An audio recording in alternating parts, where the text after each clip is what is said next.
Bonjour à tous et à toutes Bonjour. et merci de nous rejoindre pour cette conférence en ligne du Musée des Augustins.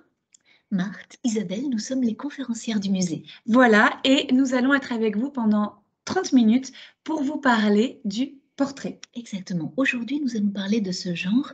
Vous savez, il y a en peinture différents genres. Il y a les natures mortes, les paysages. Et aujourd'hui, on a décidé de vous parler de ce genre. Alors, je prends la définition pour être tout à fait certaine, donc de vous dire les choses convenablement. Le portrait, c'est la représentation peinte ou sculptée de la figure humaine d'après un modèle réel, pour traduire les traits les plus caractéristiques d'une personne. Exactement. Alors on a aussi envie de se demander, mais pourquoi est-ce qu'on fait un portrait dans le temps? Eh bien déjà, c'est pour garder le souvenir d'une personne qui a compté, laisser la trace de quelqu'un qui a été important, donc il a une fonction de mémoire, le portrait, mais il peut aussi avoir une fonction plus politique quand il est là pour assurer la postérité ou la glorification de quelqu'un de très important. Et là, on va plutôt parler d'un portrait dans une sphère publique. Oui, mais on peut se demander aussi quand cela commence-t-il? Il y a une vraie chronologie dans l'histoire du portrait et c'est vrai que c'est une pratique très ancienne.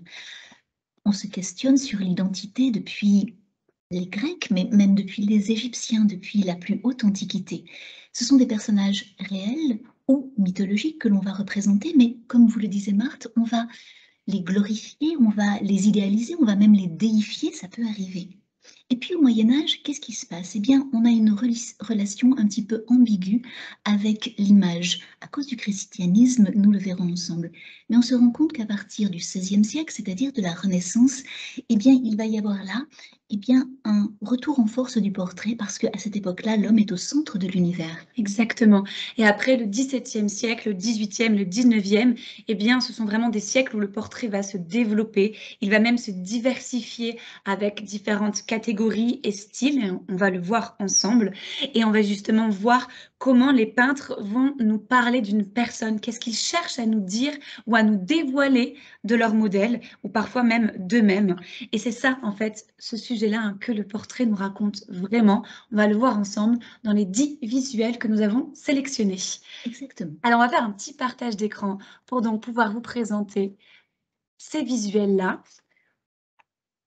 On va commencer tout de suite Et voilà. par donc cette crucifixion. C'est une œuvre donc du XIVe siècle.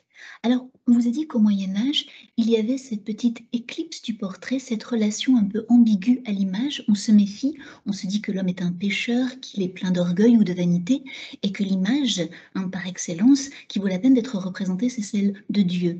Donc, l'image de l'homme est imparfaite, on ne le représente pas. Mais, bien sûr qu'on représente les plus puissants, les papes, les évêques et les rois. Mais ce ne sont pas véritablement des portraits de ces gens-là, ce sont des archétypes et on va identifier ces personnes à leur fonction. Alors si on regarde de plus près notre crucifixion, eh bien on se dit qu'il y a en bas de la crucifixion un portrait. Que fait cet homme à cet endroit-là? Pourquoi est-ce qu'il est là? En fait, il est là en donateur. Il a fait quelque chose pour l'Église des Jacobins de Toulouse. Il a financé le chevet des Jacobins de Toulouse. Donc c'est en donateur, il offre à Dieu quelque chose, c'est un don sacré pour l'Église. Il est le cardinal Gaudin, donc c'est un personnage important, mais voyez comment il est représenté. Il n'est pas tout seul, il est tout petit, agenouillé, d'une manière très humble. Il est vêtu en dominicain, c'est-à-dire en noir et blanc, c'est sa fonction. Mais ce qui est intéressant, c'est de se rendre compte que à ces éléments impersonnels s'ajoute quelque chose de plus particulier. On sait, les textes le disent, qu'il était difforme. Eh bien ici, l'artiste du XIVe siècle, un anonyme que l'on pense italien, nous le présente bossu. Et il y a là cette volonté de se rapprocher donc d'une ressemblance. C'est le début d'une fidélité au réel. Exactement. Alors, on va continuer. On arrive au XVIIe siècle, donc on fait un petit saut dans le temps pour vous montrer donc ce portrait collectif, ou portrait de groupe réalisé par Philippe de Champaigne. Donc nous avons 6 personnages qui sont très haut placés, on le voit leurs vêtements et on y reviendra plus tard. Et on en voit un qui est à genoux, qui est presque de dos. Et en fait, il est en train donc de vivre un rituel, une cérémonie. Il entre dans une communauté, dans l'ordre du Saint-Esprit, qui est l'ordre de chevalerie le plus prestigieux de la monarchie. Il s'agit de Henri d'Orléans. Eh bien, on a un petit peu l'impression qu'il entre dans une secte, finalement, cet ordre-là qui est extrêmement fermé et aussi très codifié, très ritualisé. On le voit ici. Donc, on a beaucoup de personnages qu'on peut clairement identifier, mais celui dont j'ai envie de vous parler, c'est celui qui se trouve au centre, debout. On voit qu'il est sur quelques marches, il est plus haut que les autres.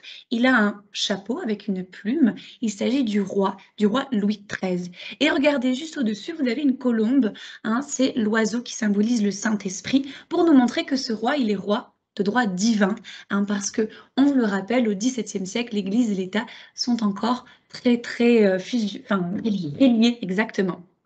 Donc, on a le roi, on a ses proches collaborateurs autour, et regardez, ils sont tous traités avec la même précision, sans distinction. On peut reconnaître tous les personnages, ils sont tous très très bien étudiés, un petit peu comme une photo de classe, tout le monde est au même niveau, par le roi qui est surélevé, mais en tout cas, on peut vraiment parler d'un portrait collectif pour cette raison.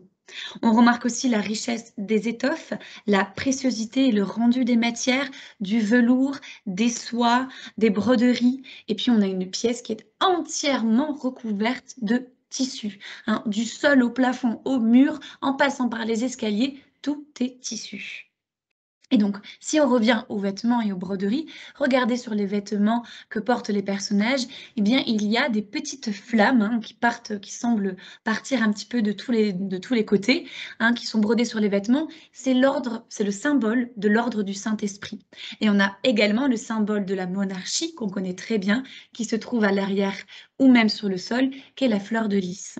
Et puis, si on continue un petit peu dans la description de ces costumes, on remarque qu'on est parfaitement dans l'époque, dans le XVIIe siècle, avec ces costumes très caractéristiques, ces collerettes qu'on appelle les fraises, les collants, les chaussures.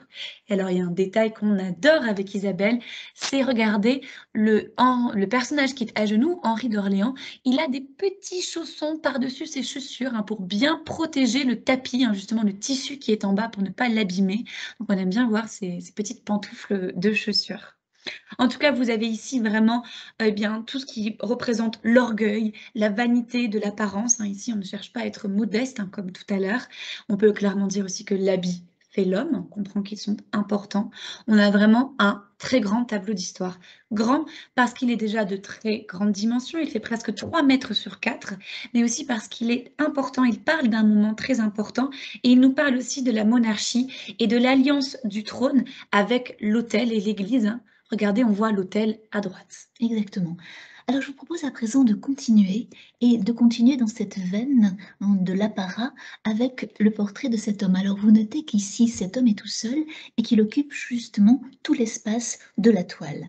Ici, un peu comme tout à l'heure, bien sûr, l'habit fait l'homme et tout nous parle de sa fonction. C'est un homme d'État, doublé d'un juriste. Il sera contrôleur des finances et ministre d'État.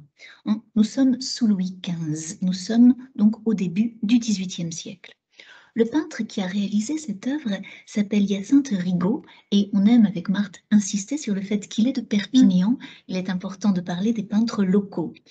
Et Hyacinthe Rigaud est le portraitiste très officiel de Louis XIV et des enfants du roi. Alors, comment est-ce que ce ministre est mis en valeur ici? Regardez son vêtement, il est noir, mais c'est un noir qui est lumière, puisque c'est un velours ou un satin qui renvoie la lumière.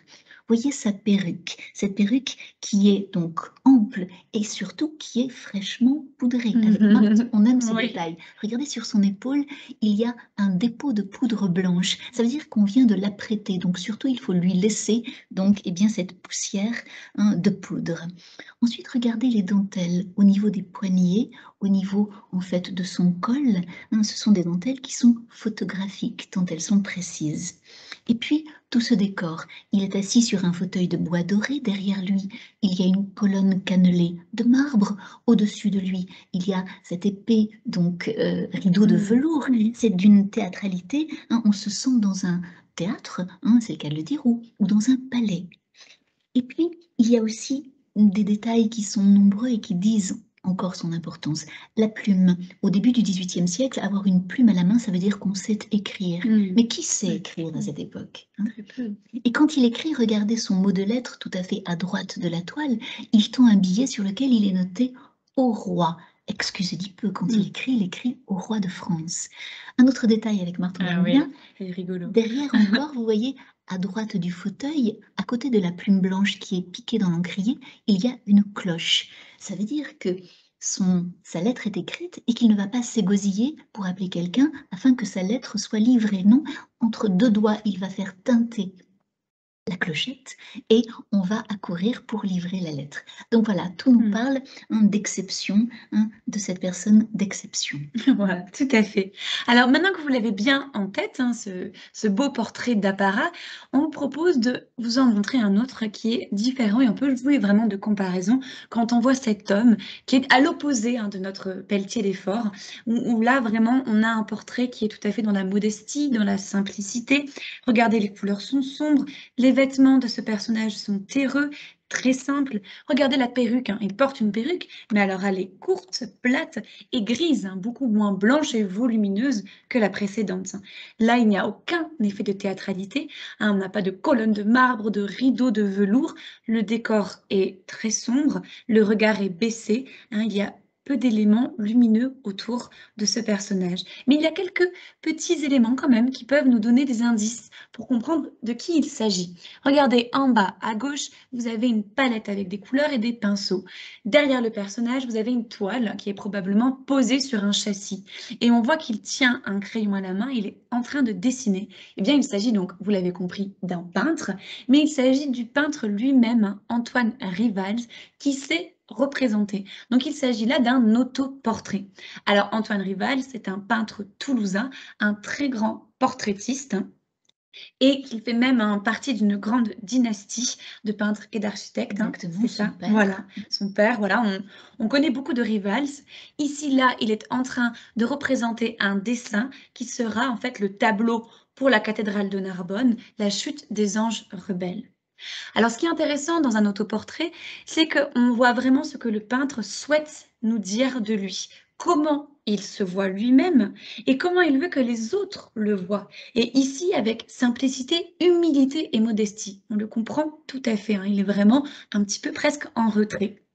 Et puis, il faut se dire aussi que quand on n'a pas de commande ou qu'on n'a pas de modèle sous la main ou à disposition, eh bien, on s'exerce sur soi-même. C'est un travail donc important. Et puis, ça peut aussi être un travail et un exercice d'introspection très stimulant. Et c'est ce que faisait beaucoup Rembrandt, d'ailleurs. Exactement, oui.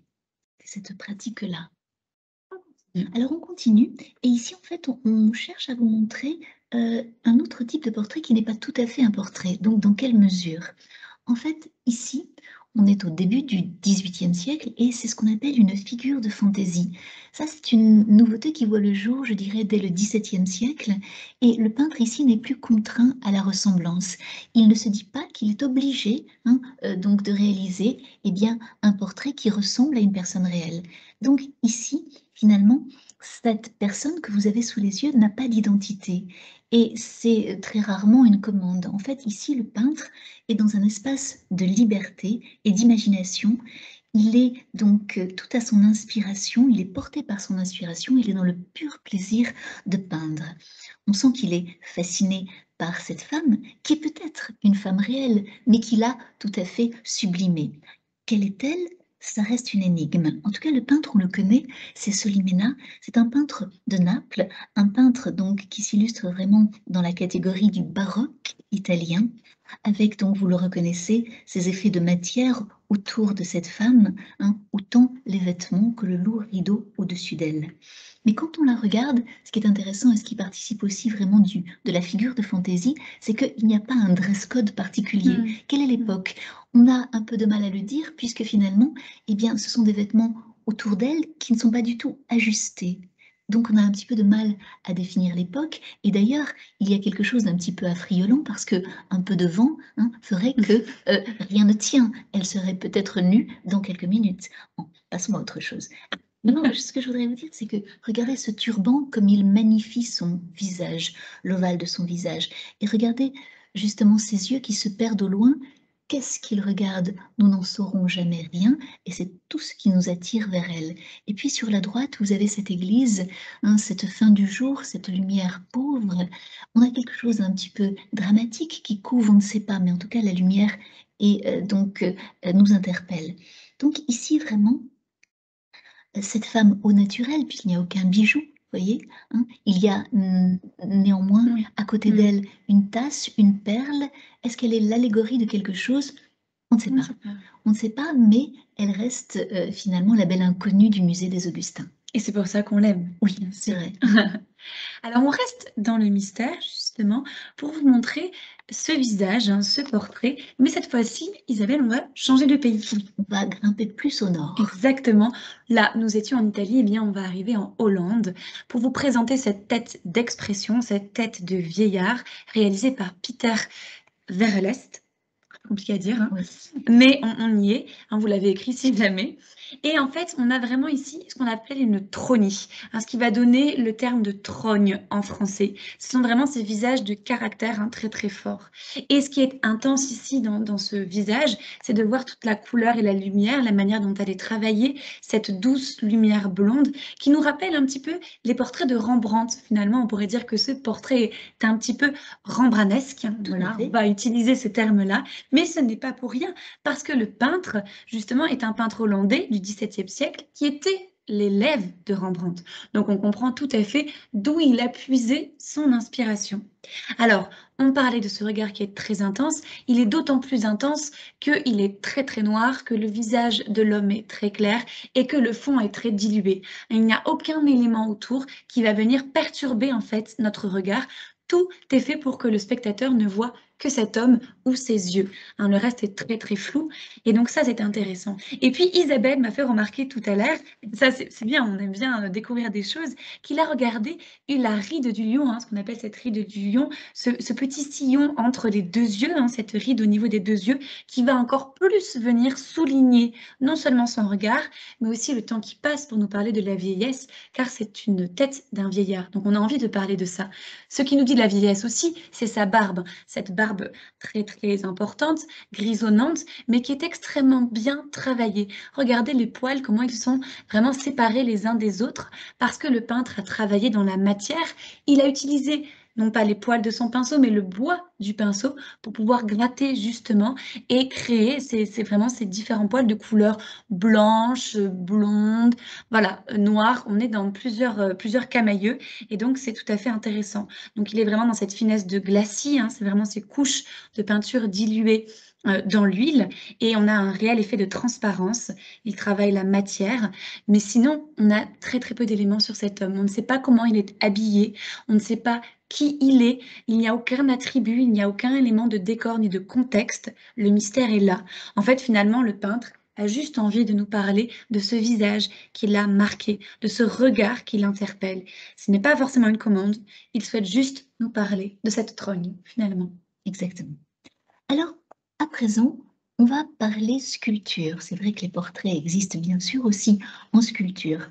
On va parler 3D, 3 dimensions, ou encore, hein, puisque c'est le terme donc consacré, on va parler ronde-bosse. Alors, en fait, c'est un exercice difficile de faire un portrait en sculpture, puisqu'on ne va pas être aidé derrière le buste sculpté par le décor d'une ville, les bibelots d'une pièce qui pourraient nous parler du personnage. En fait, tout doit être sur lui. Alors ici, eh bien, on a un ministre. Alors, on dirait, c'est très différent de ce qu'on a vu tout à l'heure avec Le Pelletier des Forts. Vous vous souvenez, hein, ce ministre vêtu de noir et portant perruque. Ici, on en est très très loin. En fait, on a un type de portrait qu'on qualifie de portrait au naturel et qui répond au code de ce qu'on appelle le portrait d'artiste. Ça veut dire que, voilà, hein, un coup de vent a donc eh bien, un petit peu ébouriffé ses cheveux, la chemise est ouverte sur sa poitrine, un peu débraillée. Il esquisse un sourire et d'ailleurs Roland, le sculpteur, est vraiment donc celui qui va vous proposer de vraies études psychologiques et qui arrive à faire affleurer toute l'humanité de son modèle, donc ici même, d'une manière, je dirais, bienveillante et un peu poétique. Alors maintenant, donc revenons au code vestimentaire du temps qui ont changé. On est en 1802, la Révolution, je vous le disais, est passée par là. Et c'est vrai que les aristocrates à la lanterne, c'est-à-dire qu'ils sont pendus, et le pouvoir au peuple. Voilà, un vent de démocratie a soufflé. Et donc, eh bien, exit ce qui est guindé, ce qui est posé, ce qui est coquet. On est dans le naturel. Quelques mots maintenant de ce Chaptal que vous avez devant vous. En fait, il était médecin, il était surtout chimiste, bref, c'était un scientifique. Il a été l'homme politique donc de Napoléon, il a été ministre de l'Intérieur sous Napoléon. Et il a laissé son nom puisqu'on parle de chaptalisation. Cela consiste à ajouter en fait du sucre dans l'alcool pour faire monter le degré d'alcool du vin. Alors, pour nous, au musée des Augustins, cet homme est très important. Pas que pour le vin. Voilà, pas que pour le vin. Mais cet homme a fait voter un décret sur la naissance des grands musées de France. Et il est à l'origine de la création des 15 grands musées de France au tout début du 19e siècle, dont le musée des Augustins. Donc, nous lui devons beaucoup. Voilà, c'est ça, les musées de province, tout à fait. Et on est ravis de l'avoir. Alors, on va continuer avec un très beau portrait, Marthe. Exactement. On a ici donc ce visage réalisé par Thomas Couture. Donc on avance dans le 19e siècle et on garde un petit peu cette volonté d'avoir des portraits au naturel. On l'a vu en sculpture tout à l'heure avec donc Chaptal, mais là on le retrouve ici en peinture. On a ce côté spontané finalement, ce côté d'instantané qui fait vrai ici. Alors qu'est-ce qui est naturel? Eh bien, en regardant cette coiffure, on a les mèches tout à fait rebelles, ce regard fuyant, ce visage pensif. On a même une petite cerne sur l'œil à gauche. Donc voilà, ici on n'est pas dans cette idéalisation. On a donc un portrait qui est légèrement de 3/4. On voit qu'une partie du visage est dans l'ombre. Et ici, c'est un portrait qui représente l'élève de Thomas Couture. Elle s'appelait Juliette et c'était très important pour Thomas Couture de connaître ses modèles. Donc, il représente beaucoup de portraits de personnes qu'il connaît ou qu'il côtoie, avec qui il a une relation particulière parce que c'est comme ça qu'il va chercher et trouver la vérité dans un visage. Et les portraits, c'était extrêmement important pour lui parce qu'il réalise beaucoup de portraits pour ensuite les placer dans des compositions à plusieurs personnages. C'est pour ça qu'on peut aussi parler d'une tête d'étude ici, parce qu'elle va lui servir par la suite dans des plus grands tableaux. Et pour Thomas Couture, c'est très important. Et je cite une citation qui est importante, qu'on aime bien vous dire avec Isabelle. Il dit « Celui qui sait peindre une tête, sait peindre un tableau ». Donc, ça en dit long sur sa philosophie du portrait. Tout à fait. Voilà, donc on a cette petite Juliette qui est tout à fait attendrissante, qui est fraîche et délicate, mais on a une peinture monochrome. On a vraiment quelque chose qui tourne autour des couleurs ocre, le brun est très présent, mais ce n'est pas un dessin, on aurait tendance à le croire, mais c'est bien une peinture à huile. Et même s'il y a peu de couleurs, il y a un jeu de lumière très intéressant, une grande partie de son visage est lumineux et contraste avec la densité de ses cheveux très sombres. Pour finir sur Thomas Couture, donc vous l'avez compris, c'est un portraitiste très recherché. Il apprécie et travaille beaucoup le dessin, on lui reconnaît ce talent, mais c'est aussi un très grand professeur. Il a des qualités de pédagogue qui sont parfaitement reconnues et il a notamment enseigné à Manet. Et on vous en parle pas pour rien d'ailleurs. Voilà, vous voyez l'excellence de Ah bah votre transition, puisque à présent, on va parler d'Édouard Manet, avec donc ce portrait de Marguerite de Conflans. Alors, ce qui est intéressant ici, c'est les nuances. Alors, bien sûr que Manet appartient à ce mouvement, à ce temps qu'on appelle l'impressionnisme, et il va faire rentrer tellement de lumière donc, dans ses œuvres. Il fait la part belle au blanc bleu, et il capte la lumière par le biais du miroir, puisque la lumière est renvoyée par le miroir qui se trouve à gauche, mais également par les voiles du tissu. Donc cette clarté qui vient de l'extérieur vient inonder la pièce où se trouve cette femme. Et c'est vrai qu'il y a ici une préoccupation donc tout à fait impressionniste. Alors, cette femme, justement, Marguerite de Conflans, vous voyez, elle a un petit peu un visage à la Frida Kahlo, dans la mesure où elle est très brune. Ici, son visage est un bel ovale, mais vous voyez, ses sourcils sont également très bruns, très marqués, comme surlignés. Et cela contraste avec finalement eh bien, des mains qui sont à peine esquissées, un profil qui se perd dans le miroir et un décor qui est assez fondu. Donc vous avez en fait cette opposition entre ce qui est très défini et ce qui est vaporeux et presque impalpable. Il y a ce petit côté donc inachevé qu'on appelle en italien le non finito, hein, que les impressionnistes aimaient beaucoup. Ne pas fignoler à l'excès comme au début du 19e siècle. Donc, regardez-la ici, accoudée peut-être bien à sa coiffeuse, dans une attitude de décontraction, un livre à la main, son vêtement est un vêtement d'intérieur, hein, peut-être un peignoir. Et si vous voulez, c'est comme si on la saisissait dans son intimité, puisque derrière, c'est peut-être bien son lit, avec un oreiller posé dessus. Et nous, on arrive, hein, elle est certainement tout à fait ravie de nous voir. Vous voyez, elle a un sourire un peu mutin, hein, très légèrement mutin. Mais en tout cas, c'est vrai que quel est le moment du jour? Est-ce que c'est le matin? Est-ce qu'elle va se mettre à choisir une robe? Quel sera son agenda dans la journée qui vient? Finalement, on ne sait pas. On est là un petit peu dans un moment qui est suspendu. Mais ce qui nous intéresse, c'est de se dire qu'au 19e, quand on fait des portraits, on a beaucoup utilisé le cadrage ovale pour inscrire un portrait dans une verticalité. Ici, Manet va en fait détourner un peu le cadrage, le mettant à l'horizontale pour finalement faire entrer beaucoup plus que la personne, puisque finalement tout le contexte autour d'elle nous parle d'elle. Et ça, c'est audacieux. Voilà, et ça c'est moderne, c'est vrai. Tout à fait. Et on termine avec notre dernier portrait. On continue dans cette modernité. Donc, on dépasse l'impressionnisme. On est dans le post-impressionnisme. On a presque ce qu'on appelle donc du pointillisme. On va y revenir pour l'expliquer. On a ce profil pointilliste. Et c'est très, très moderne comme technique. Mais à la fois, l'utilisation du profil est tout à fait ancestrale et n'est pas forcément moderne puisque c'est quelque chose qu'on utilise à l'Antiquité, notamment pour inscrire les profils des empereurs dans les pièces de monnaie. Donc, on a ce profil qui accentue d'ailleurs la sévérité de cette femme. Regardez son regard extrêmement dur. Ses cheveux sont tirés en chignon, donc ça ajoute beaucoup à sa sévérité. Les sourcils sont épais, le nez est droit, les lèvres sont fines et pincées. On a quelque chose de très sévère, de très rude.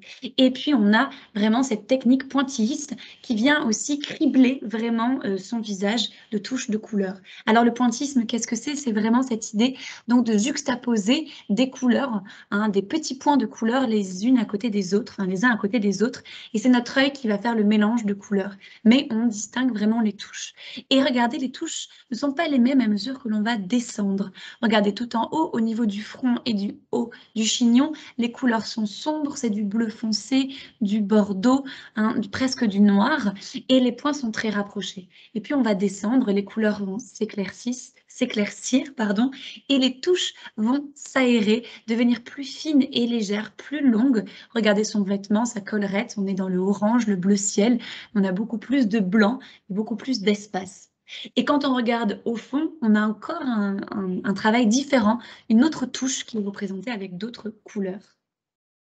En tout cas, Lauger, qui est un peintre né à Carcassonne, donc on aime bien aussi dire voilà, quand les peintres sont proches de chez nous, tout à fait. Et il est très connu pour ces paysages justement tremblés, hein, qui ont ce pointillisme.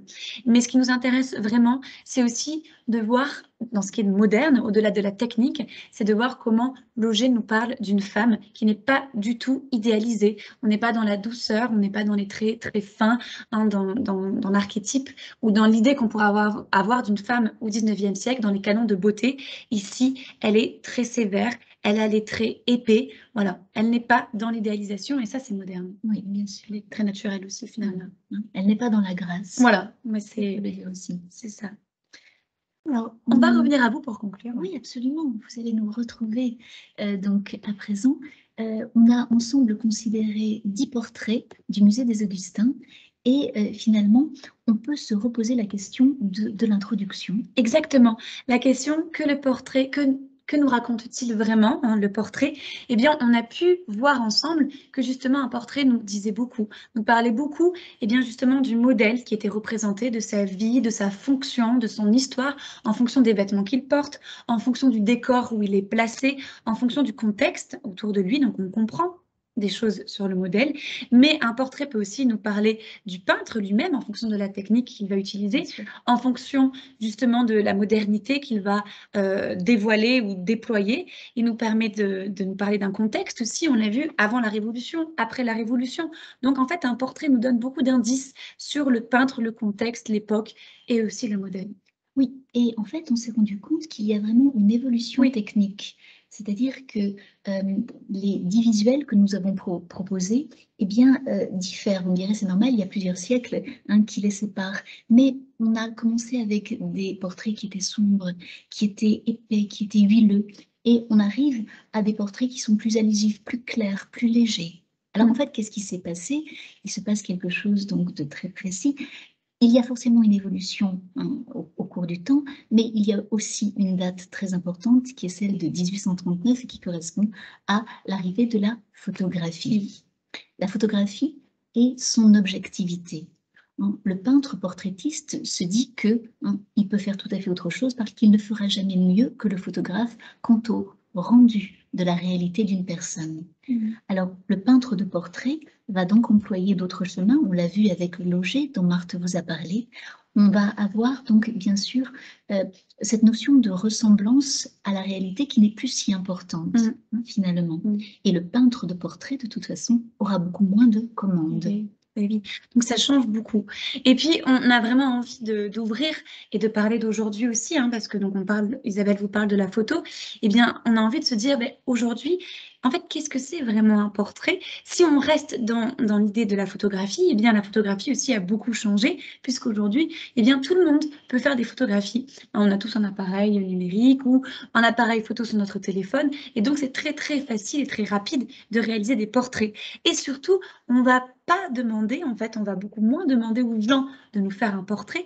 Pourquoi? Eh bien, parce qu'il y a ce qu'on appelle le selfie, c'est tout à fait générationnel, mais le selfie qui va justement permettre aux personnes de réaliser leur propre portrait. Donc finalement, c'est très facile de faire son portrait et en plus, ça nous permet de contrôler notre image, d'avoir la main vraiment sur l'image qu'on a de soi. Donc on peut nous-mêmes le réaliser, on a les moyens, on a les capacités, on a les possibilités matérielles de faire son propre autoportrait finalement. Donc ça change beaucoup. Et puis on est vraiment dans une époque où l'image est très très présente, donc on voit des portraits partout. Donc finalement, on n'a plus les mêmes symboles autour du portrait, peut-être. Mais ça nous laisse un petit peu démunis parce qu'on vous a montré des portraits donc des siècles passés pour lesquels il fallait donc X séances de pause, des heures et des heures pour arriver à un portrait. Aujourd'hui, en un clic, on a un portrait. Donc c'est vrai que c'est quelque chose qui nous déstabilise un petit peu parce qu'on se dit que finalement, c'est très facile de faire un portrait aujourd'hui, à la différence donc, des siècles passés. Mais ça ne banalise pas pour autant l'importance de l'identité que l'on veut garder, que l'on veut laisser. Donc voilà un vrai sujet. Tout à fait. En tout cas, nous avons terminé. Merci beaucoup de nous avoir suivis. Et puis, à bientôt pour de prochaines conférences. On se retrouve bientôt. Au revoir. Au revoir.